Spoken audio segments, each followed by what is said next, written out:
Hello my dear curious and studious students of surgery, myself Dr. Mahesh Chaudhary.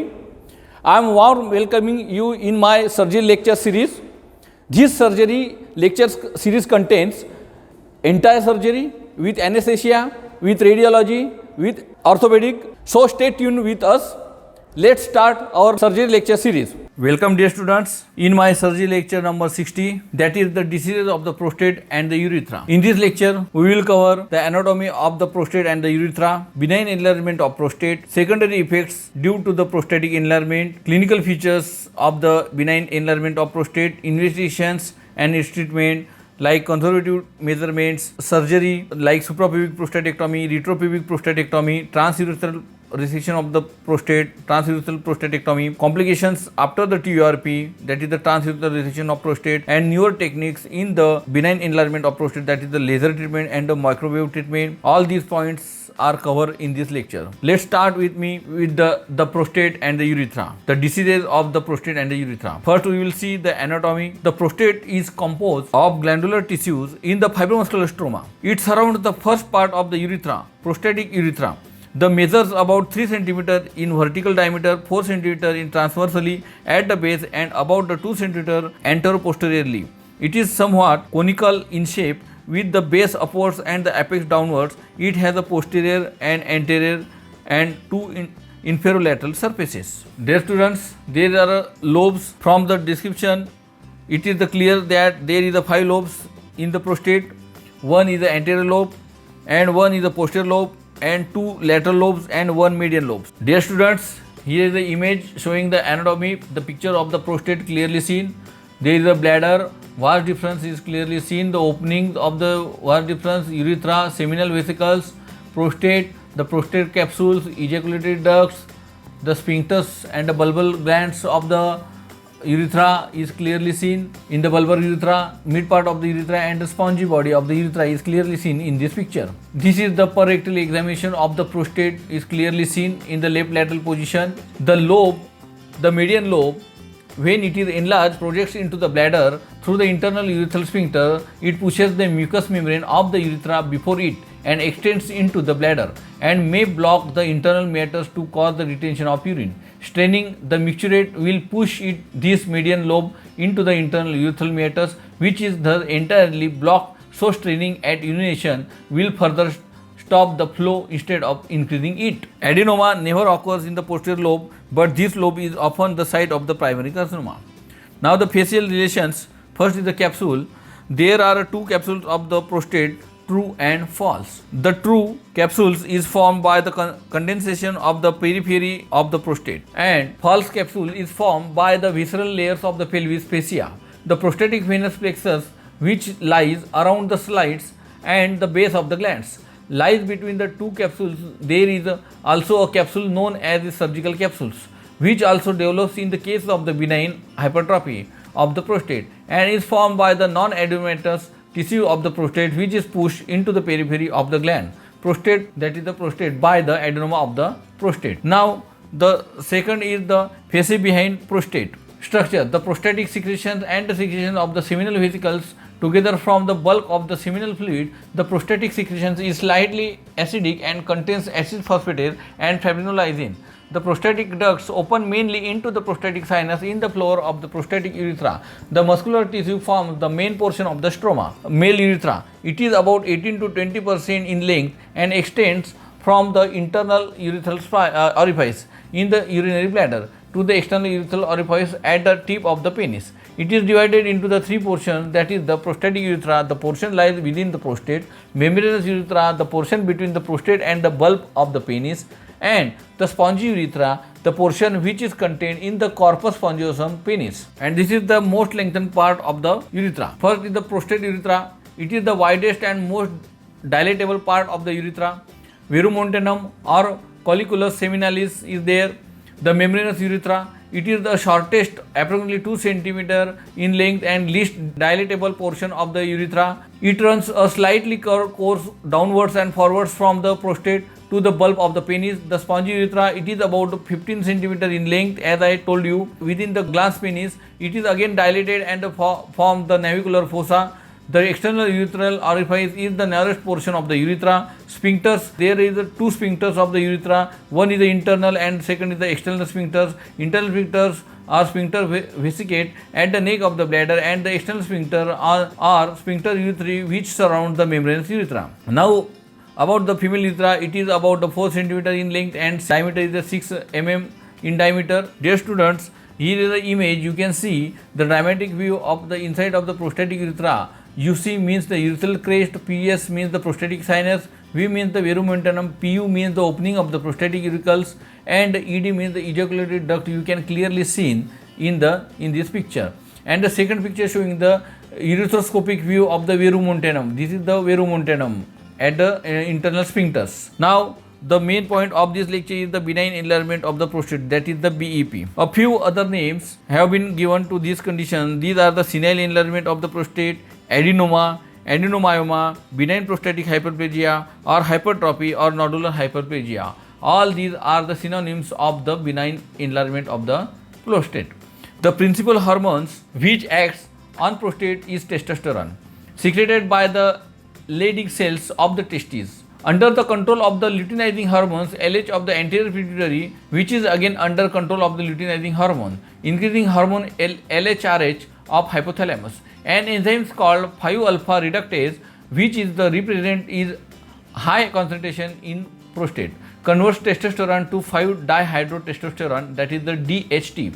In old age serum, estrogen is increased, which acts on the hypothalamus, decreasing the secretion of the LHRH and hence LH, causing ultimately decrease the serum testosterone level. Moreover, the oestrogenic steroids secreted by the adrenal cortex in aging male play a part in disrupting the balance between the DHT and the local peptide growth factors, thus increasing the risk of the benign prostatic hypertrophy. This is the cause behind enlargement of the prostate. Now here is a good picture showing the normal prostate and the benign enlargement of the prostate, that is the adenomyoma, is clearly seen in this image. This is the another image showing the normal prostate and the prostate with BPH is clearly seen. This is the encapsulated prostate, resected prostate is clearly seen in this image. Now the etiology. Its cause is not known definitely. It is a disease. It is a disease process with a well-defined age incidence. It is essentially a disease of old age after 50 years. Sir Benjamin Bordy adage is very appropriate in this respect. He said, when the hair becomes grey and thin, when there forms a white zone around the cornea, at the same time, ordinarily, I dare say, invariably, the prostate increases in volume. This condition is also known in animals, particularly in dogs. Two theories have been put forward to indicate the cause of such hypertrophy of the prostate. Now, the first is the hormone theory.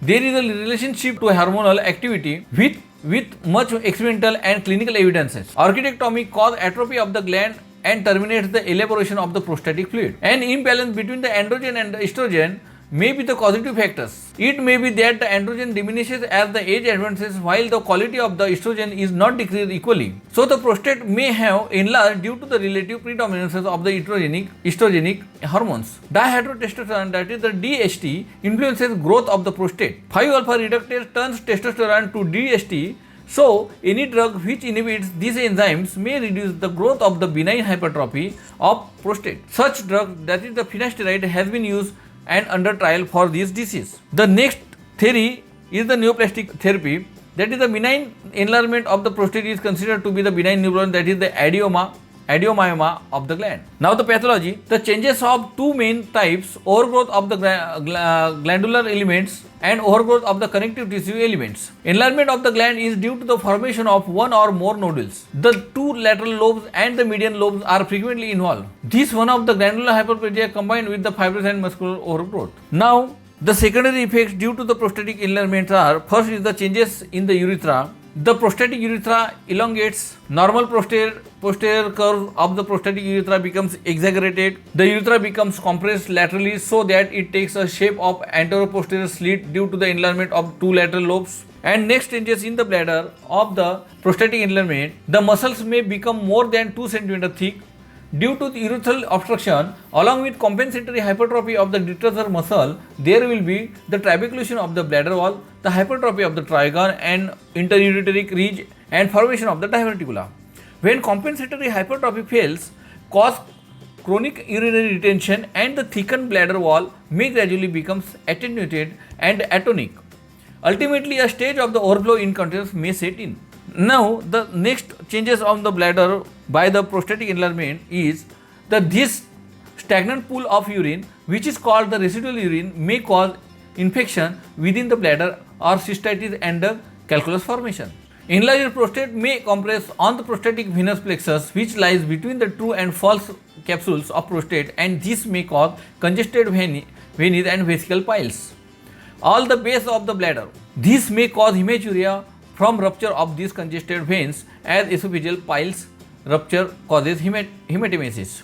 And the next point is the changes in the ureters and the kidneys by the prostatic enlargement are: first, due to the hypertrophy of the trigone and interureteric ridge, there is a downward traction of the intramural segments of the ureter. This causes obstruction to the flow of urine and causes hydroureter and the hydronephrosis.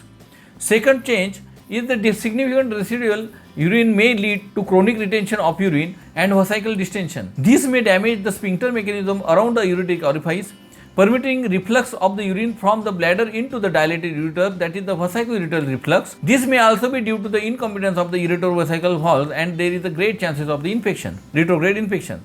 Due to the reflux of the urine into the ureter, ascending infection reaches the kidney to cause the acute and chronic pyelonephritis. Following infections of the kidney, the renal function may be lowered, leading to the uremia. The next changes in the sexual urge by the prostatic enlargement. In early age of the prostatic enlargement, there is increased libido. Later on, the patient may become impotent. Now, the clinical features of the benign enlargement of the prostate are: symptoms: hesitancy, dysuria, frequency, urgency, hematuria, pain, retention of urine, renal failure, prostatism. The symptoms of the prostatism can be classified into two groups. First is the obstructive and second is the irritative. In the obstructive group, poor flow which does not improve, rather worsened by the staining, where the in irritative group increased frequency. In the obstructive group, dribbling is there, and in the irritative, urgency is there. In the obstructive of the prostatism group is the hesitancy, and in the prostatism irritative second group is the nocturnal incontinency, enuresis is there. Now the local examination. Abdominal examination may only reveal a full bladder is at times. Rectal examination should be carried out carefully after evacuating the bladder. Special indication is to be made. Patient should be watched at the time of the micturition. The loss of the projectile stream, the dribbling are good findings in favor of this diagnosis. Examination of the urine, examination of the blood, serum, urea, NPN and the creatinine. Next is the estimation of the prostatic specific antigen, that is the PSA. PSA is a glycoprotein whose function is to facilitate the liquefaction of the semen. It is now being used as a marker for the prostatic disease. It is measured by the immunoassay technique, and the normal upper limit is about 4 nmol per ml. It is more important in the diagnosis of the carcinoma of the prostate, in which case the level goes up to 15 nmol per ml. In localized cancer to 30 nmol per ml in case of the metastatic cancer. However, in benign hyperplasia of the prostate, level goes up to the 4 to 10 nmol per ml. Next investigation is the straight X-ray, then axillary urography, cystoscopy, ultrasonography, transrectal ultrasonography scanning. This imaging technique offers the accurate estimation of the prostatic size. Dear student, here is the image on your screen you are watching. Shows the sequelae of the prostatic obstruction, trabeculated bladder vesical calculus, false diverticulum and the Madison's sign. In the same picture, you can see the trabeculated bladder, vesical calculus is there, the false diverticulum is there and the Madison's sign. Now, the treatment. The main indication operations are acute retention, chronic retention, prostatism, hemorrhage and complication. First, the conservative measures.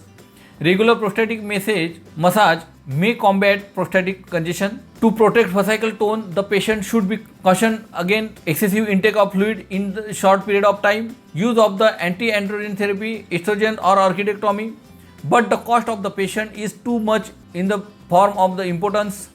Testosterone has produced improvement in the obstructive symptoms by increasing vesical tone. Since two major tissue components of the prostate, stroma and the epithelium, have potentially different susceptibility to drug therapies.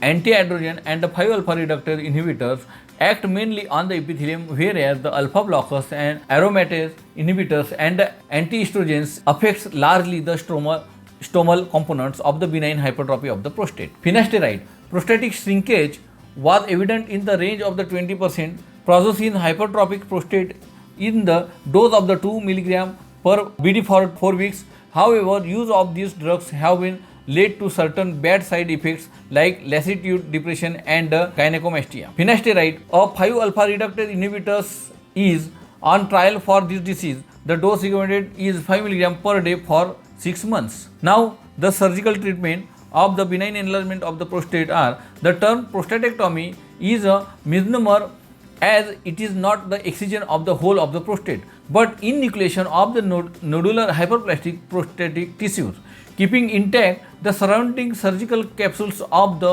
prostate, which is nothing but the compressed peripheral glandular tissues of the prostate. 4 main types of the prostatectomy are commonly practiced. These are the Supra-Pubic prostatectomy, Retro-Pubic prostatectomy, Trans-Urethral prostatectomy and the perineal prostatectomy. First, we will see the Supra-Pubic prostatectomy. The scientific basic of this operation is that there is a plane of the cleavage between the adenomatous part of the gland and the false capsule composed of compressed normal prostate.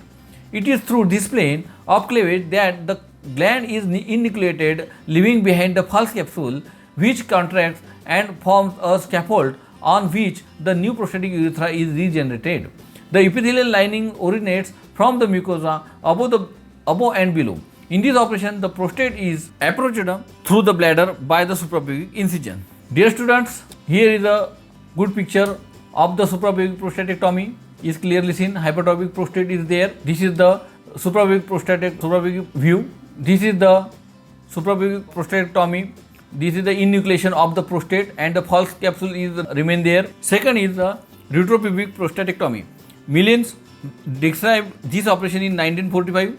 Position of the patient and the incision are the same as those of the Supra-Pubic prostatectomy. The technique of this operation: in this operation, the prostate is approached through the retropubic space in front of the bladder instead of going through the bladder, and as done as the Supra-Pubic prostatectomy. This is the Retro-Pubic prostatectomy. In the next image, I will show you the Retro-Pubic approach. Now, the third is the Trans-Urethral prostatectomy. Trans-Urethral prostatectomy through this route is indicated when the patient presents with urinary obstruction, but there is no gross enlargement of the gland, particularly the lateral lobe. This method is ideal for the small fibrous prostate, middle lobe enlargement, small adenomatous prostate and the carcinoma. Next is the punch prostatectomy. A cold punch, which is the direct vision lensless cystoscope, is used to resect the obstructing prostatic tissue in punches. The instrument has a sheath which has a curved brake bearing a lamp to illuminate the urethra and the bladder. Next is the dithyramine loop resection. The instrument used in this technique was first designed by the McCarthy. The instrument is called the prostatic electrotome of McCarthy. The sheath has got a telescope within which it supports a dithyramine electrode consisting of a loop of tungsten wire. A ball electrodes can be substituted for the wire loop to coagulate the bleeding vessels, that is the evacuator. And next is the perineal prostatectomy. The next approach is the perineal prostatectomy. This operation has never attained any popularity in the Great Britain or in India. The operation was first advocated by the young and is followed in certain institutions in USA. Here is a picture of Retro-Pubic approach discovered by the Millions in 1945, and the second picture showing the perineal approach, which is discovered and advocated by the young. This is the Retro-Pubic approach to enucleate the prostate, clearly seen in this image, and this is the Trans-Urethral prostatectomy, that is the through the dithyramine the prostatic glands is resected by the loop of the tungsten wire. This is the Trans-Urethral resection, TURP, seen in the image. Now the post-operative complications of the TURP is the hemorrhage, infection, epididymitis, renal failure, cardiac and respiratory complications, stricture of the bladder neck, retrograde ejaculation or impotence, stricture of the urethra, and osteitis pubis. Particularly complications after transurethral resection of the prostate are perforation of the bladder, incontinence during the trans surgery. If resection is limited to above the verumentanum, injury to the external sphincter is impossible.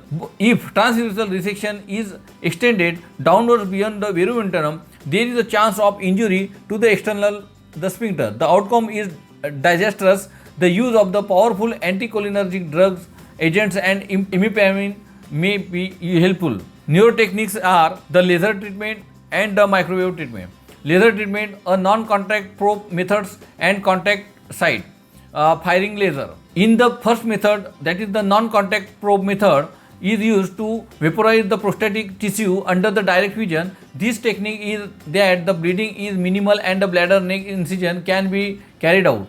For small prostatic glands, this technique can be used as a day care. And second is the method contact site, that is the firing laser. Lowering the energy is used in laser with greater penetration. This causes necrosis of the prostate gland to the varying thickness. And second newer technique is the microwave treatment. Microwave is focused within the prostate to destroy the prostatic tissues.